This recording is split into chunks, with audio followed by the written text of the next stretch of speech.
कार्यक्रम में उपस्थित सम्मानित मंच,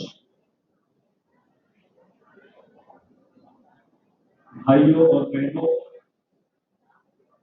पत्रकार मित्रों,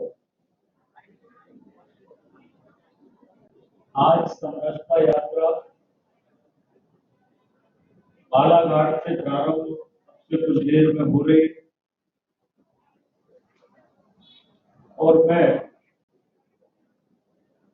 इस समरसता यात्रा के अवसर पर हमारे देश के यशस्वी प्रधानमंत्री माननीय नरेंद्र मोदी जी, हमारे प्रदेश के यशस्वी मुख्यमंत्री माननीय शिवराज सिंह चौहान जी, इन दोनों का इसलिए अभिनंदन करता हूं कि भारत में आजादी के बाद अगर भारत में सांस्कृतिक पुनर्स्थापना की दिशा में किसी ने काम किया है तो वह हमारे देश के प्रधानमंत्री माननीय नरेंद्र मोदी जी ने किया। हमारे देश के अंदर 60 वर्षों तक एक पार्टी एक परिवार राज करता है, पर इन 60 वर्षों में देश के जो महापुरुष थे, देश के जो महान संत थे और देश के अंदर जो हमारे ऐतिहासिक धार्मिक स्थापना की दिशा में 60 साल तक राज करने वाली पार्टी ने कभी प्रयास नहीं किए। 60 साल तक कांग्रेस पार्टी देश को जातियों में, वर्गों में, धर्मों में बांटने का काम करती रही और सत्ता प्राप्त करती रही, पर देश को लगातार कमजोर करने का काम इन 60 वर्षों में कांग्रेस पार्टी ने किया।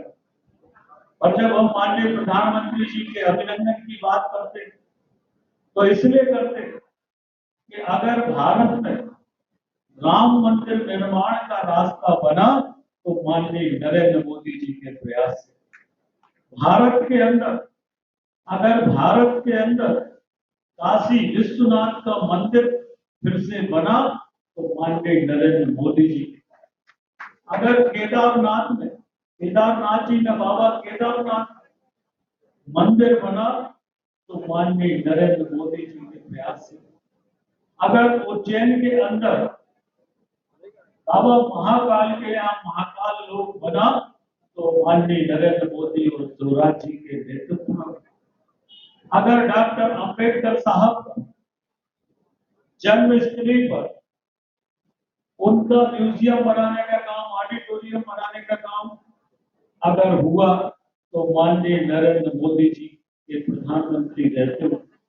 अगर हमारे देश के अंदर सरदार वल्लभ भाई पटेल जी की सबसे विशालकाय प्रतिमा दुनिया की लगी गुजरात के अंदर तो माननीय नरेंद्र मोदी जी। चाहे महापुरुषों का हो, चाहे हमारे धार्मिक तीर्थ क्षेत्रों का हो, इन सबका सांस्कृतिक पुनर्स्थापना का काम अगर हमारे देश में किसी ने किया है तो वह भारतीय जनता पार्टी माननीय नरेंद्र मोदी और शिवराज सिंह चौहान जी ने इस काम को करने का काम किया। और इसीलिए इस दिशा में संत रविदास जी सागर के अंदर विश्व का, न केवल देश का वरना विश्व का सबसे बड़ा संत रविदास जी का मंदिर 100 करोड़ की लागत से बन रहा है तो वह भी भारतीय जनता पार्टी की सरकार बनाने का काम कर रही है। वह भी भारतीय जनता पार्टी की सरकार बना रही। अगर मध्य प्रदेश में आदि गुरु शंकराचार्य की प्रतिमा ओंकारेश्वर में लगाने का काम हो रहा है तो वह हमको कर रही है। मध्य प्रदेश के अंदर हमारे भगवान श्री राम का मंदिर ओरछा राम मंदिर में राम लोक बनाने का काम कर रही है। तो भारतीय जनता पार्टी कर रही। हमारे मध्य प्रदेश में चित्रकूट में राम पथ गमन बनाने का काम कर रही है, तो वह भारतीय जनता पार्टी कर रही है। और इसलिए जब हम सांस्कृतिक पुनर्स्थापना की बात करते हैं, जब तक हम अपने देश के इतिहास को समझेंगे, जब तक हम अपने देश के इतिहास को आने वाली पीढ़ी को नहीं बताएंगे, जो देश अपना इतिहास नहीं समझता, आप ये मानकर चलो वो हमेशा गुलामी के रास्ते पर खड़ा रहता है। और इसलिए देश का इतिहास, देश के महापुरुषों का इतिहास, सांस्कृतिक पुनर्स्थापना की दिशा में हमारे धार्मिक स्थलों का पुनर्निर्माण करने का काम, बनाने का काम। और मैं आज कहता हूं, जब हम धार्मिक पुनर्स्थापना की बात करते हैं, तो धार्मिक पुनर्स्थापना का मतलब धर्म के साथ साथ वह स्थान एक आर्थिक रूप से भी प्रगति लाने का काम करता है। और इसलिए ये ना केवल धर्म की दृष्टि से, अगर हम इसको आर्थिक दृष्टि से भी देखें, तो आर्थिक दृष्टि से भी लोगों को रोजगार निर्माण का काम भी इसके माध्यम से होता है। हमारी सरकार गरीबों की सरकार, किसानों की सरकार, नौजवानों की सरकार, और ये वो सरकार है जिन्होंने 60 साल तक राज किया पर कभी गरीब का मकान नहीं बना। अगर गरीब का मकान बनाने का काम किसी ने किया तो नरेंद्र मोदी और शिवराज सिंह। जो सबसे हमारे गरीब समाज के लोग, उनका कभी मकान नहीं बना, उनके कभी इलाज की व्यवस्था नहीं हुई, उनको कभी पीने का शुद्ध पानी नहीं मिला, ये कभी गरीब को फ्री अनाज नहीं मिला।